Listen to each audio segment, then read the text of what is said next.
Et bonjour, allez on se retrouve avec un beau lever de soleil à Merzouga. Nous voici à l'hôtel Nomad Palace, où on vous avait quitté dans le précédent épisode. On profite du bord de la piscine pour admirer les dunes. Le type de petit déjeuner, c'est un buffet à volonté, donc chacun se sert, prend la quantité qu'il veut. C'est aussi bien comme ça. Et voici la belle terrasse intérieure qui dessert les couloirs. Et puis les chambres, voilà. Donc nous on avait une grande chambre pour nous deux, Patrick et moi. La salle de bain, je voulais pas filmer, mais elle était vraiment sympa. Et puis la terrasse qui donne sur les dunes. Et on a pu voir la caravane de dromadaires. Allez, bonjour tout le monde. Donc là, on quitte l'hôtel.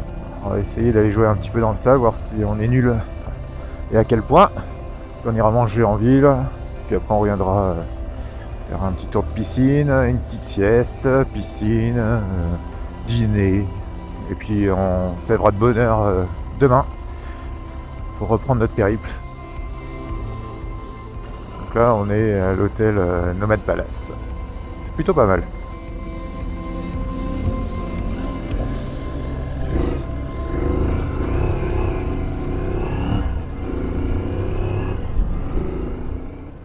En quelques minutes, on est déjà dans les dunes, l'hôtel étant juste à côté. Mathieu y va franco. Je vois Patrick pareil. Bon, moi non, j'y vais tranquille, je connais pas du tout. La seule expérience que j'avais eue avec la GS, c'était très moyen dans le sable. Et là en fait, ça a l'air d'aller.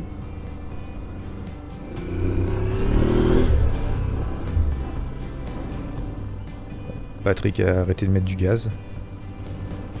Bon, c'est la sanction immédiate.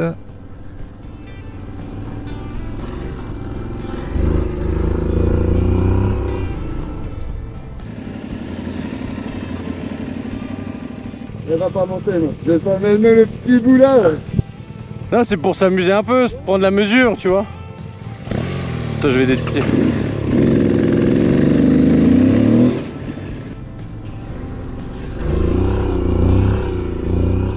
Voilà, j'y vais crescendo, je prends confiance. C'est même agréable en fait. Ah, j'ai failli m'en prendre une belle. J'ai attaqué la dune perpendiculairement. Heureusement derrière c'était pas haut.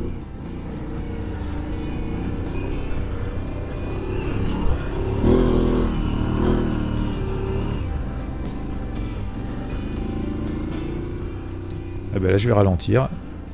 Et l'avant va commencer à s'enfoncer. Et puis voilà. C'est comme ça qu'on apprend de nos erreurs.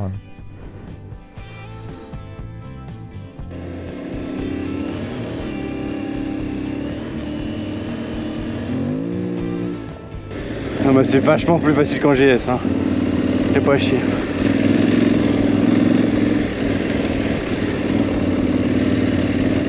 Wouhou.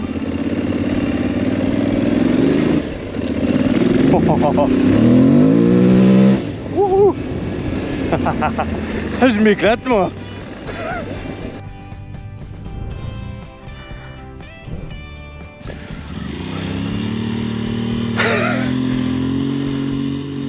Et là c'est magnifique ce que je suis en train de faire. Je creuse mon trou. Elle est bien là. Tiens toute seule. C'est ça, il faut faire, non? Bon, je vais te tirer. Et en fait la moto, on se rend compte que même à basse vitesse, on arrive à trouver l'équilibre en mettant juste ce qu'il faut de gaz.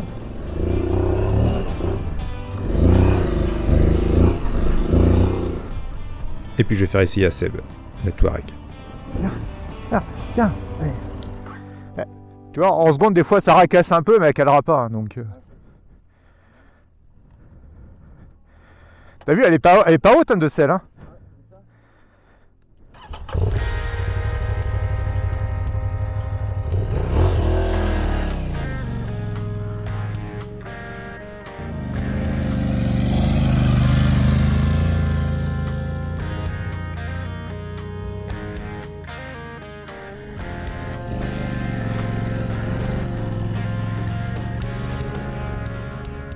Rien à voir, toi. Rien à voir. Attends, je prends le caméscope, je vais vous filmer. T'as qu'à profite-en.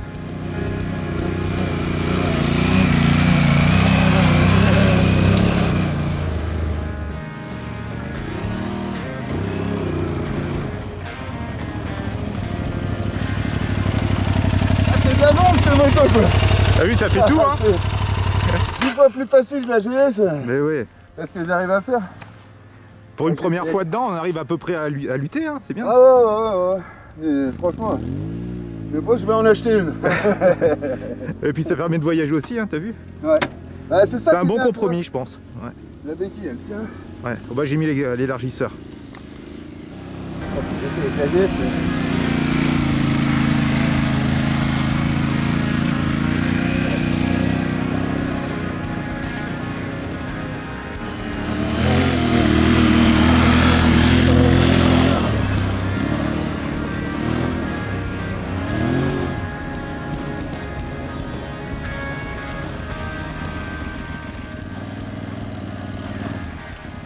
Moi je m'éclate moi. C'est trop bon quoi. Ah, ça passe bien avec les bottes là. Les céramiques, ça n'a rien à voir. Ah là... Mathieu, alors par rapport à la GS, ça fait quoi? En fait, le guidonnage se rattrape beaucoup plus vite parce qu'on n'a pas, t'as pas le télééleveur. Tu peux me mettre le poids sur l'arrière. Bah, j'arrive, hein. Mais elle est tellement lourde. Je laisse bien guider l'avant là. Tu peux mettre des watts et tout, c'est marrant comme ça. J'arrive à me tanker dans ça quoi. Ouais, mais parce qu'il faut en partir. Mais bien, ouais, j'ai essayé. J'ai pris la sienne. Là, dans le virage, tu peux aller remettre un coup. Et maintenant que nous savons comment réagissent nos motos dans les dunes, on se dirige vers la ville, tout en longeant les dunes, en prenant les lampes de sable, histoire de continuer à se faire plaisir.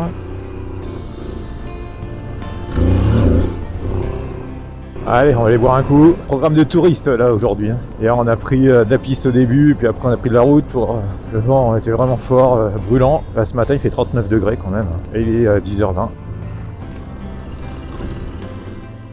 Nous rentrons dans Merzouga par la porte côté dune. Et puis on va se poser dans le premier bar. On va se prendre des boissons, on va discuter un petit peu, prendre le temps.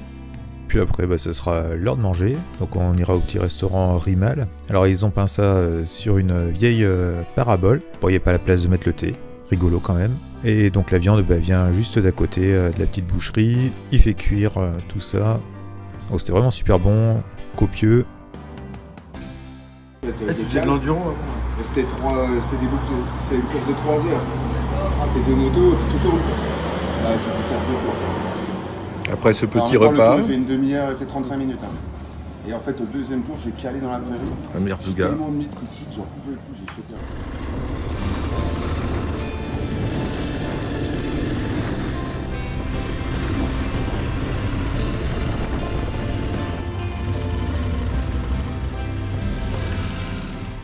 Incroyable, Merzouga, les nuages viennent de monter et il tombe 3 mini-gouttes. On pourrait dire qu'il y en a eu 3 gouttes tombées sur Merzouga. Là, on est obligé de se mettre à l'abri.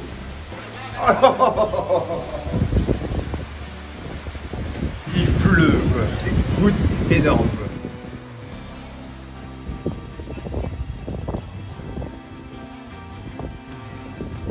Tempête de sable à Merzouga. Il y a eu de l'orage tout à l'heure, il y a eu de la pluie. Et là, un gros coup de vent avec des coupures d'électricité de temps en temps.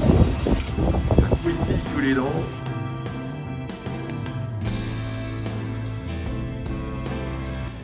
En ce temps, un petit plein froid. Qu'est-ce que vous en pensez? Hein? On t'a déjà chaud, Matt, un peu là. Oui, j'ai chaud. Ça commence à titiller les papilles. Du front qui transpire. Ça commence à titiller les papilles. Hein. Bon, titiller. Allez, vas-y, plonge. Merzouga, ça pète. Allez, je vous donne rendez-vous dans le prochain épisode. On va enfin goûter du vrai sable mou. Je vais le goûter de très près. Et puis, je vous dis à bientôt. Et puis, si vous ne voulez louper aucun épisode, abonnez-vous.